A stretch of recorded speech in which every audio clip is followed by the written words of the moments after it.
सूर्येन्दु भौम बुध वाक्पति काव्य सौरि स्वर्भानुकेतु दिविषत् परिषत् प्रधानाः त्वद्दास दास चरमावधि दास दासाः श्रीवेङ्कटाचलपते तव सुप्रभातम् त्वत्पादधूलिभरित स्फुरितोत्तमाङ्गाः स्वर्गापवर्ग निरपेक्ष निजान्तरङ्गाः कल्पागमाकलनयाकुलतां लभन्ते श्रीवेङ्कटाचलपते तव सुप्रभातम् त्वद्गोपुराग्रशिखराणि निरीक्ष्यमाणाः स्वर्गापवर्गपदवीं परमां श्रयन्तः मर्त्या मनुष्य भुवने मतिमाश्रयन्ते श्रीवेङ्कटाचलपते तव सुप्रभातम्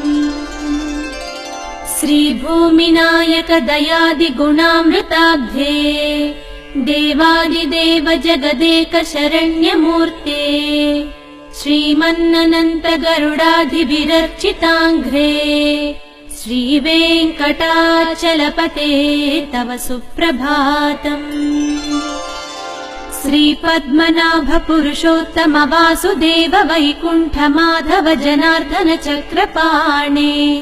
श्रीवत्स चिह्न शरणागत पारिजात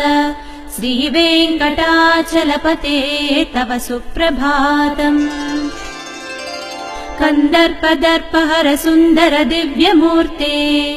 कान्ताकुचाम्बुरुह कुट्मललोल दृष्टे कल्याण निर्मल गुणाकर दिव्यकीर्ते श्रीवेङ्कटाचलपते तव सुप्रभातम् मीनाकृते कमठकोल नृसिंहवर्णिन् स्वामिन् परश्वत तपोधन रामचन्द्र शेषांस राम यदुनन्दन कल्किरूप श्रीवेङ्कटाचलपते तव